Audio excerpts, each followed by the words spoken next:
बायको सतत मिठाईच्या दुकानात जायची, कारण समजताच नवरा हादरला.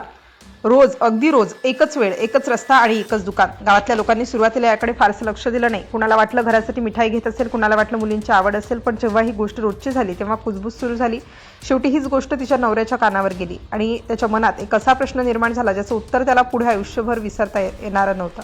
सुरुवातीला त्याने स्वतःला समजावलं, कदाचित माझा गैरसमज असेल असं म्हणून त्याने अनेक दिवस स्वतःच्या मनाला शांत ठेवण्याचा प्रयत्न केला. कारण प्रत्येक नातं विश्वासावर उभं असतं, पण जेव्हा एकच गोष्ट पुन्हा पुन्हा दिसू लागते तेव्हा मनात शंकेचं बी नकळत रुजायला लागतं. घरात सगळं पूर्वीसारखं दिसत होतं. 3 लहान मुली, त्यांचा गोंधळ, बांधकाम, रोजची धावपळ. बाहेरून पाहिलं तर एकदम साधं सुखी कुटुंब वाटावं, पण अनेकदा घरांच्या भिंतींमागे काय सुरू असतं हे बाहेरच्या जगाला कधी दिसतच नाही.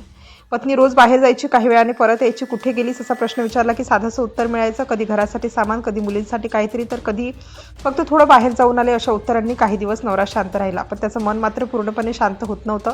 गावात काही लोकांच्या नजरा तिच्यावर गेल्या होत्या. कुणी थेट काही बोललं नाही, पण काही संकेत नवऱ्यापर्यंत पोहोचू लागले. सुरुवातीला त्याने त्याकडे दुर्लक्ष केलं, कारण अफवांवर विश्वास ठेवणं त्याला योग्य वाटत नव्हतं. मात्र दिवस पुढे सरकत गेले तसे घरातील वातावरणही बदलू लागलं. पत्नीचं लक्ष घरापेक्षा बाहेर जास्त असल्याचं त्याला जाणवू लागलं. मुलींसोबत ती आधीसारखी रमायची नाही. घरातही ती अनेकदा विचारात हरवलेली दिसायची. एक दिवस अशी वेळ आली की ती घरातून अचानक काही दिवसांसाठी निघून गेली. कुणालाही काही सांगितलं नाही. घरात एकच गोंधळ उडाला. नातेवाईक, परिचित सगळ्यांनी शोध सुरू केला. काही दिवसांनी ती परत आली, मध्यस्थी झाली आणि हे प्रकरण इथेच संपलं असं सगळ्यांना वाटलं. पण काही गोष्टी वरून मिटल्यासारख्या वाटाव्यात, प्रत्यक्षात मात्र त्या आतून अधिकच खोल जात असतात. घर पुन्हा सुरू झालं, पण विश्वासाचा पाया आधीच हादरला होता. नवऱ्याच्या मनात आता अनेक प्रश्न होते. पत्नीचं वागणं अजूनही बदललेलं नव्हतं. ती पुन्हा पुन्हा त्याच भागात जाऊ लागली आणि प्रत्येक वेळी ती त्या मिठाईच्या दुकानाजवळ दिसत असल्याचं काही लोकांनी सांगितलं. तो आता शांतपणे निरीक्षण करू लागला. कोणताही गोंधळ न करता, कोणावर आरोप न करता, फक्त सत्य काय आहे हे समजून घेण्याचा प्रयत्न करू लागला. कारण त्याला संशयापेक्षा सत्य महत्त्वाचं वाटत होतं. हळूहळू काही धागे जुळू लागले. त्या परिसरात एका रस्त्यावरील विक्रेत्याची तिची वारंवार भेट होत असल्याची माहिती समोर आली. सुरुवातीला ही फक्त ओळख होती की त्यापेक्षा काही अधिक, याचं उत्तर अजून स्पष्ट होत नव्हतं. मात्र पुढे जे समोर आलं त्याने केवळ नवऱ्यालाच नाही तर संपूर्ण परिसराला धक्का दिला. या भेटी केवळ योगायोग नव्हत्या, त्या एका गुप्त नात्याच्या सुरुवातीच्या पायऱ्या ठरत होत्या.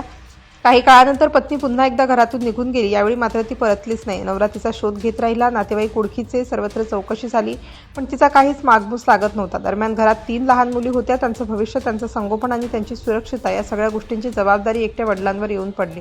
त्याच्या मनात अजूनही एकच प्रश्न होता, इतकं सगळं का घडलं? मात्र या प्रकरणाचं सर्वात भीषण सत्य अजून समोर यायचं होतं. पोलिसांकडे तक्रार दाखल झाली, तपास सुरू झाला. प्रत्येक माहितीची पडताळणी करण्यात आली. काही लोकांची चौकशी झाली आणि तपास एका वेगळ्याच दिशेने वळला. तपास जसा जसा पुढे गेला तसतशी गुप्त प्रेमसंबंधाची माहिती समोर आली. पत्नीची ओळख त्या भागातील एका रस्त्यावरील विक्रेत्याशी झाली होती आणि त्यानंतर दोघांमध्ये प्रेमसंबंध निर्माण झाल्याचा संशय तपासात समोर आला.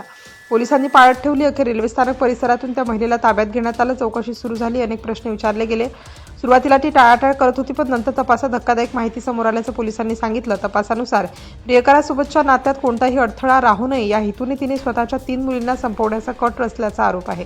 या घटनेत एका कुटुंबाच्या सतर्कतेमुळे 2 मुलींचे प्राण वाचले, मात्र दुर्दैवाने एका निष्पाप मुलीचा जीव गेला. पोलिसांच्या म्हणण्यानुसार चौकशी दरम्यान महिलेने प्रियकराच्या सांगण्यावरून हे पाऊल उचलल्याची कबुली दिल्याचा दावा करण्यात आला. या प्रकरणाचा पुढील तपास सुरू असून न्यायालयीन प्रक्रिया सुरू आहे.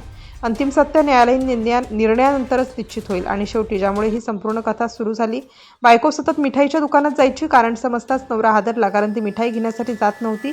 तपासात समोर आलेल्या माहितीनुसार त्या दुकानाजवळ तिची एका रस्त्यावरील विक्रेत्याशी ओळख झाली. त्या ओळखीचं रूपांतर प्रेमसंबंधात झालं आणि पुढे त्याच नात्यामुळे एका कुटुंबाचं आयुष्य उद्ध्वस्त झालं. एका निष्पाप मुलीचा जीव गेला, 2 मुली थोडक्यात बचावल्या आणि एका वडिलांचं संपूर्ण आयुष्य एका क्षणात बदलून गेलं.